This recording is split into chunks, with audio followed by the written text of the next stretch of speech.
Welcome home to philosophy, where we wonder about everything and anything is possible. Hi, I'm Dr. Robert Corey, the Laughing Philosopher. Life is complicated. The world is complicated, and you are complicated. Figuring out how to live a happy, meaningful life, guided by wisdom and reason, is not easy. Is life a game? What is love? Should I fear death? Is this a just world? Almost from the moment of birth, you've been told how to behave, how to fit in, and how to fulfill other people's expectations. You fear that you will lack importance or cease to exist in the lives of others if you think for yourself and question the rules and roles you've been told define you. Wisdom and reason will remove this illusion so you can live authentically in the world around you, find your true purpose, and become your real self. Welcome to episode 85. Is radiant happiness amid life's chaos truly attainable? Chaos is difficult to define, but it's easy to recognize when you experience it. A tourist at the Grand Canyon jokingly pretended to fall to his death, then lost his footing and actually fell to his death. A man left his van to open a gate, and his dog stepped on the van's gas pedal and ran him over. The owner of the company that makes Segways died after accidentally driving his Segway off a cliff. Jack Nicholson, the actor, at age 37, learned that his sister was in fact his mother. Sudden and extreme chaos lead to sudden and extreme feelings of confusion, injustice, and despair. You feel disconnected from your orderly life and thrown into a world of extreme disorder. Coping with chaos means accepting that life is uncertain. Unpredictability will always be a constant in life. Chaos cannot be avoided or escaped from. You cannot control chaos. You cannot prepare for chaos. You can, however, adapt to it. You just don't know how yet.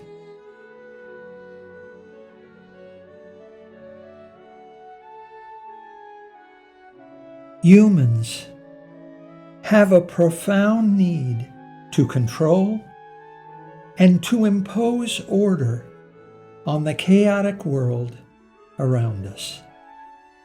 Even in our own thoughts, feelings, and actions, humans prefer control and conformity without freedom, rather than freedom and individuality with the risk of disorder.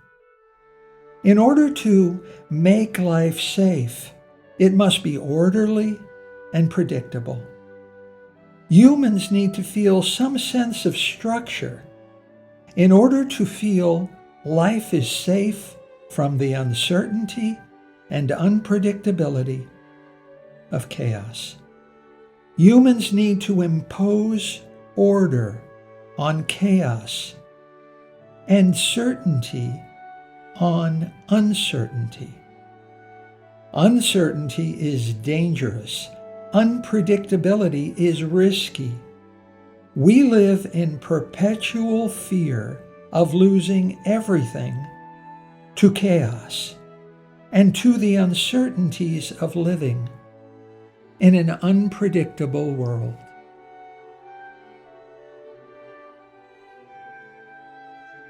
We live in the most prosperous and powerful nation in human history. The average American lives better than the 5 greatest emperors of the Roman Empire. The average high school student is smarter than the smartest person in the world was 500 years ago. We have much to lose to chaos. So, we manufacture certainty out of uncertainty. We choose to live a nice, neat, orderly life where nothing changes and where the best way to do something is the way it's always been done in the past. Old habits and old rituals provide a strong sense of personal security, but at a high price. We always follow the way we've always done things. We become too rigid and inflexible to change. We become too set in our ways to evolve and adapt. By becoming slaves of the past, we become incapable of learning and growing by thinking for ourselves and making up our own mind. Then, maybe, we would try a new way and find something better.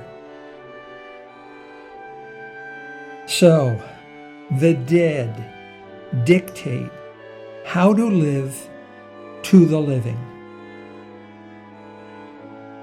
For example, how would you feel if I told you to write a set of rules that will be used to govern hundreds of millions of people living in a future society 2,000 years from now? Absurd, right? Yet, we use the Bible to govern our way of life, even though it was written by people who lived and died thousands of years ago. People who believe that this planet is the center of the universe. People who believed that diseases are caused by demons and evil spirits. The same imaginary spirits and demons that were cast out by Jesus. Even though there is not one sentence in the Bible that could only have been written by an all-knowing, all-powerful being who created the universe from nothing. How we live today is dictated by these dead people. We believe things because we're told them by dead people until it becomes seemingly impossible to imagine some other way. Even money, our most valuable possession, has pictures of dead people on it.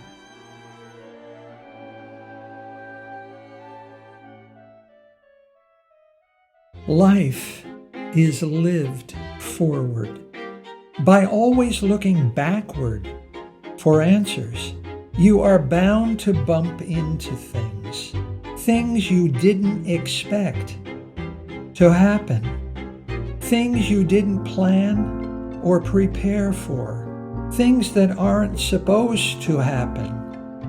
Unpredictable, unknowable things. Chaos. Your best friend is killed by a swan after getting too close to the bird's nest while kayaking across a pond. Your husband dies after being sucked into a jet engine at the airport where he worked. Your wife dies from injuries at an NHL hockey game after a deflected puck strikes her in the left temple. A train transporting toxic chemicals derails and poisons your city's only water supply. At the hospital, where he was a physician, your father is decapitated after his head is trapped between elevator doors as the elevator ascended. Your girlfriend dies from injuries caused by anal sex with a horse. These examples are extreme, but true.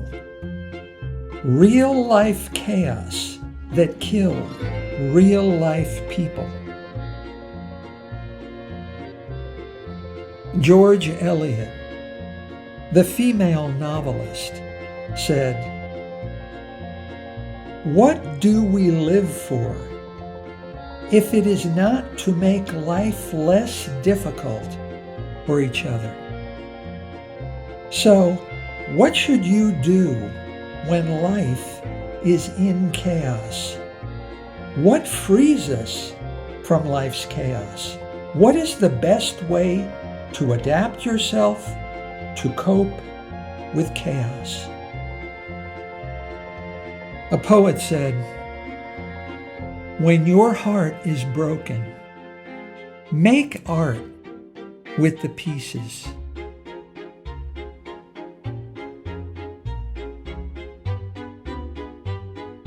No matter how amazing or successful you were yesterday, it's over.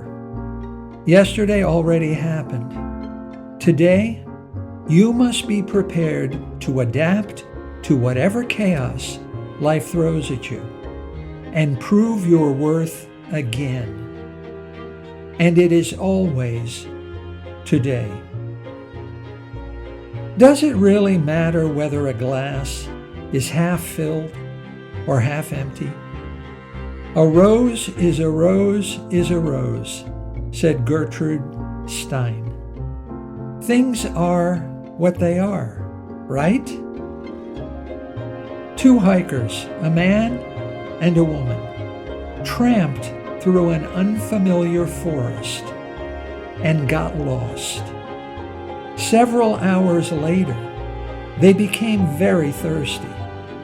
They had only one canteen of water, and it was their only water supply.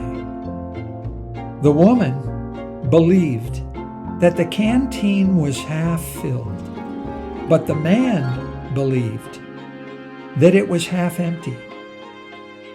So she was drinking freely from the canteen, while the man refrained from drinking.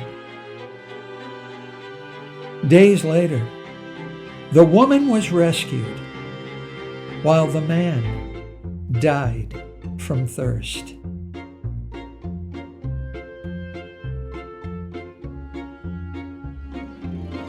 The most important part of you is not between your legs. It's between your ears.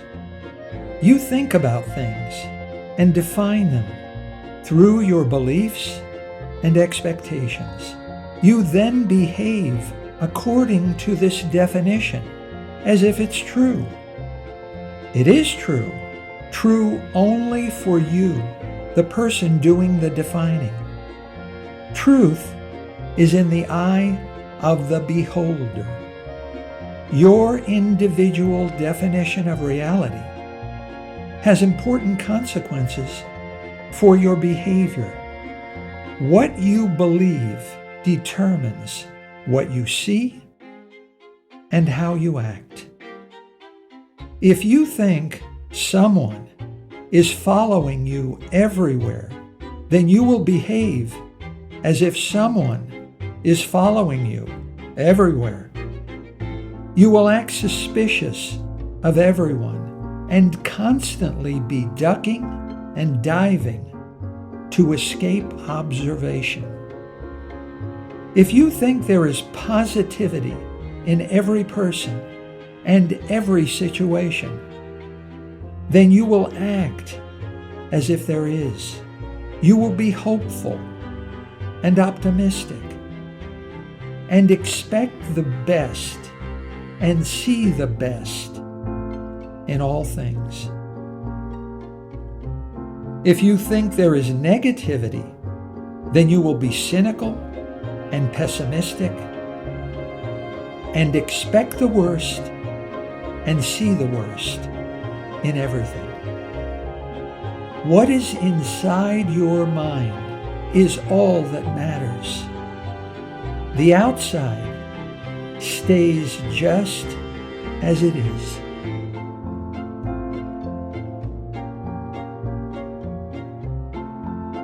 Edith Wharton, the novelist, said, "There are two ways of spreading the light: to be the candle or the mirror that reflects it. To adapt to chaos, train your mind to look for positivity in everything." Positivity is a skill. Like any other, it must be learned. And we learn by systematic practice. Jesus had 12 apostles, and eggs are sold by the dozen. So, for the next 12 days in a row, at the end of each day, I want you to write down 3 things you are grateful for that happened today. There's one catch: no repeats. Every day you must find 3 new things to be grateful for. 12 days will train your mind to see something positive and good, no matter how small, in every situation and every person. Even in chaos, there is an opportunity to follow its path to something better. Be the mirror that reflects the light. Chaos is overwhelming in mind and feeling. Don't throw down on it. Be smart. Think small. Bite-size goals.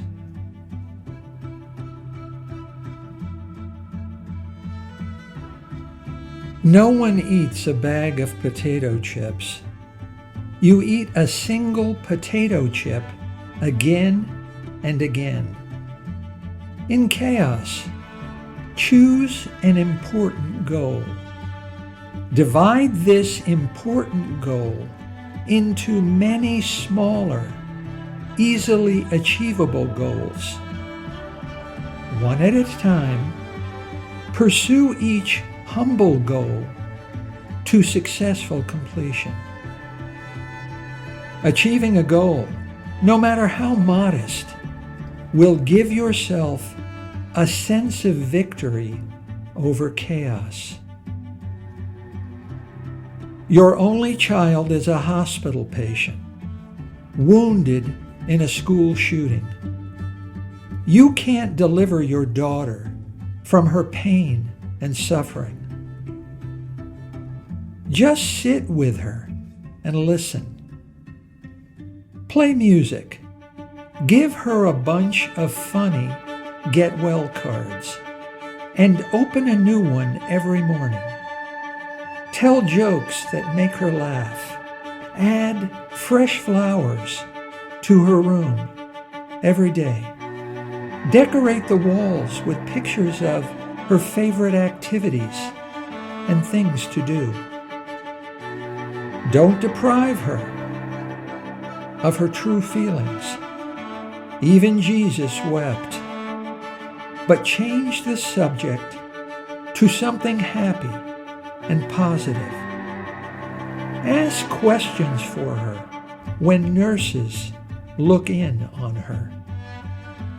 The life-threatening illness of a child of any age is a profoundly chaotic experience. Small, doable goals are small victories. Small victories add up to a big victory.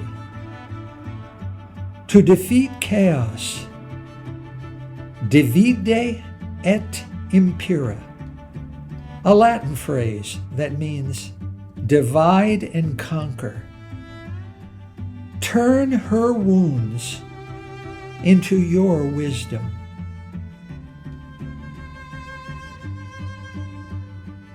Alan Watts, the philosopher, said, "Change is just another word for life. Nothing is permanent. Everything changes. But sometimes you grow tired. You fall down. You become discouraged. You lose hope.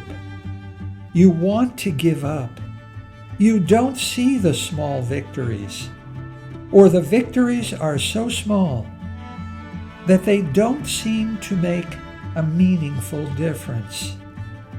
You begin to believe that chaos is permanent, suffering is permanent, and things will never get better.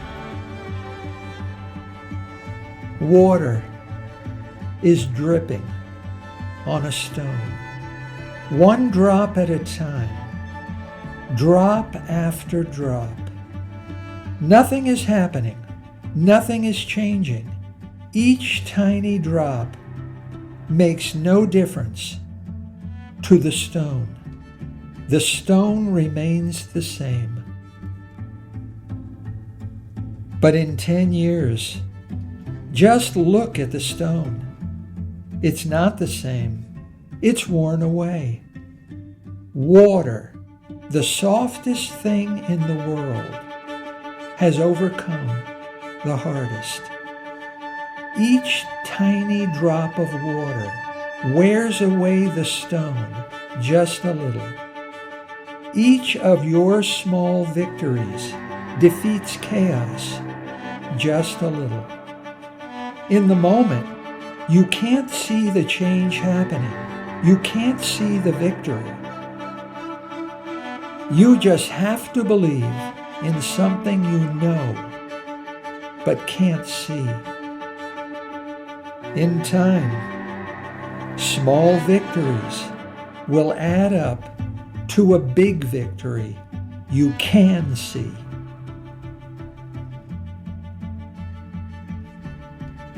In chaos, it's not the strong who survive. It's the durable. Surround yourself with other people who are courageously enduring chaos. You are not alone. Ask for help from others, but don't take advice from anyone you're not willing to forgive when they're wrong. This means ignoring the advice of friends and family. You love them and you trust them above all others.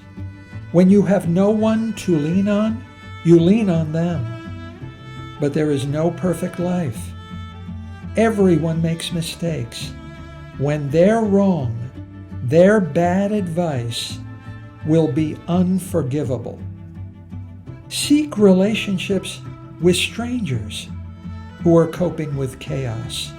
Strangers will make your own suffering and stress easier to endure and face up to. When you grow tired and just want to give up, strangers will be the source and an infinite ocean of motivation to hold on and go all the way.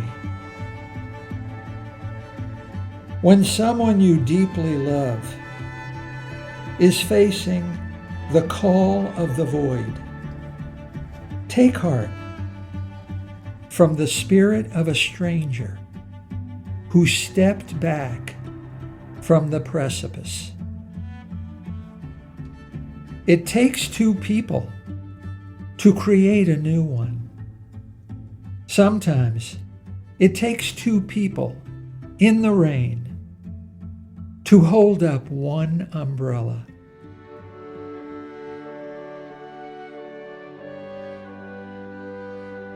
If you were condemned to live your life again and again, moment by moment, in just the same way and in just the same order, how would you feel about it? If I told you that every second of your life, every joy, every disappointment, every achievement, every failure, every victory, and every tragedy was to recur over and over for eternity, would you feel happy or cursed? This is what Nietzsche means by eternal recurrence, and it will guide you through chaos to a better life. For if your choices are to be relived endlessly, then they had better be the right ones. You had better live now in such a way that you would want to live your life again and again for eternity. What kind of life story do you want to live forever? Is this who you want to be? Is this the best you can be? What is your best purpose in life? Are you being true to yourself? Rabbi Zusha was on his deathbed.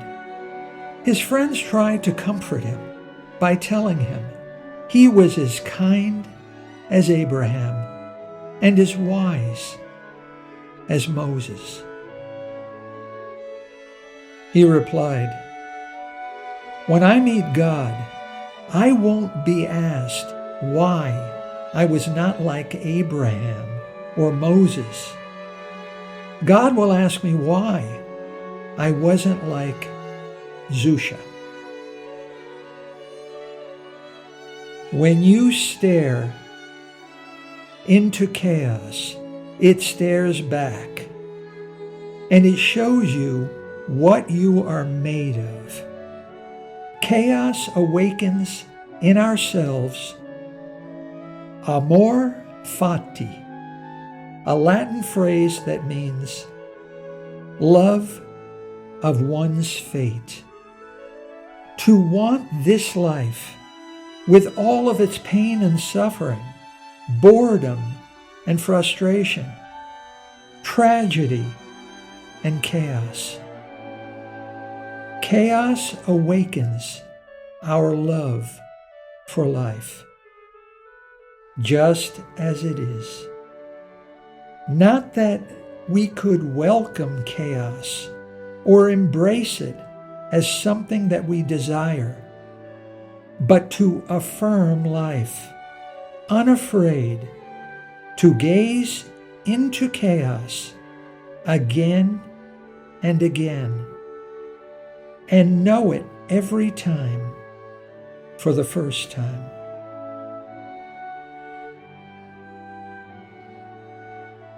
There ought to be a medal for this kind of bravery.